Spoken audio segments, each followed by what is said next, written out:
The sea glittered like spilled diamonds that afternoon, calm, yet treacherous.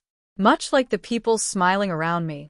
I stood at the edge of the beachside deck, watching my daughter glide down the aisle in delicate, white lace.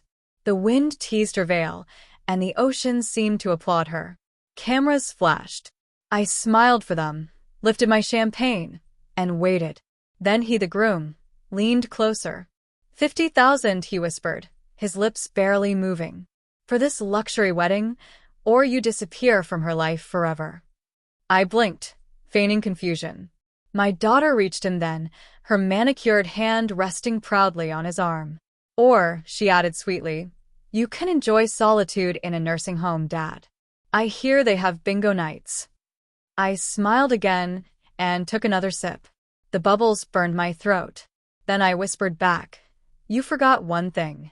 Their faces paled, and moments later, chaos erupted. It wasn't always like this. When she was little, my daughter used to chase waves down this same shore. Her laughter was the only thing that kept me alive. After her mother passed, it was just the two of us, a team. I worked double shifts, saved every cent, built her a life free from struggle. I missed birthdays, sleep, and sometimes meals, but never her recitals. Never her smiles. Then came him, the charming fiancé, with a too-white smile and polished shoes. He called me sir the first month, old man by the third. By the fifth, he was managing her finances. She's grown up now, he'd say, arm draped around her, eyes fixed on the accounts I'd built for her college, her future. I saw the shift, subtle, poisonous. The calls stopped. The visits shortened. The warmth drained, replaced by polite cruelty. When I confronted her, she told me I was jealous. Jealous? That word did something to me. It rearranged the walls inside my head. The betrayal came wrapped in a lawyer's envelope. My daughter's name signed at the bottom, her fiancé's handwriting scrawled all over the margins. It was my retirement property, the beachfront land I'd planned to gift her someday. Sold. Transferred. Liquidated. All through forged documents. All perfectly legal, unless you knew where to look. And I did. I didn't confront them. I thanked them instead. I smiled at dinners. I laughed when they made jokes about my age. Because I knew one thing. Noise ruins strategy. While they planned their luxury wedding, I planned my silence. I rechecked every file, every transaction, every trust fund. I moved quietly, restructured my assets, rewrote my will, and transferred ownership not to her, but to someone deserving. Then I hired a forensic accountant. I didn't ask him to fix anything. Just watch. I wanted to trace every stolen dollar, every shell company it landed in, every name tied to their fraud. And soon, I learned their little empire was built entirely on deceit. His family business was already under investigation. My daughter didn't know, or maybe she didn't care. So I gave them what they wanted. I transferred $50,000, not to him directly, but through a traceable account linked to the ongoing investigation. It looked like a gift.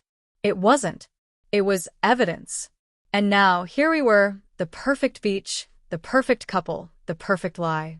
The officiant spoke. The waves crashed. My champagne sparkled. Then I whispered, you forgot one thing. The microphones, discreetly placed for the ceremony, caught everything they had just said to me. 50,000 or vanish or enjoy solitude in an old age home. Their voices echoed through the speakers before anyone could cut the feed. Guests froze. Reporters turned their cameras. The officiant stuttered mid-sentence. And right on cue, two suited officers appeared from the boardwalk, badges glinting under the sun. His company had just been raided. His accounts frozen. My gift, that final transfer, had tied him directly to embezzlement and fraud. He tried to run. She tried to reason. But the sea doesn't bargain. It only takes back what it's owed. I didn't move. I didn't need to. The wind carried their shouting away, replaced by whispers among the guests, disbelief, pity, curiosity. I finished my drink and watched the ocean swallow their future. Later that night, I sat alone on the empty beach. The decorations fluttered like ghosts. I thought of the little girl who once built sandcastles beside me, and the woman who had sold me for $50,000. I didn't cry. I couldn't. Love dies quietly, like a tide receding without sound. She'll have time to think, maybe in a courtroom, maybe in solitude. And him? He's already where he belongs. As for me, I've learned that revenge doesn't always roar. Sometimes it just sips champagne, smiles politely, and whispers one line that changes everything. You forgot one thing. Then it walks away while the world burns behind it.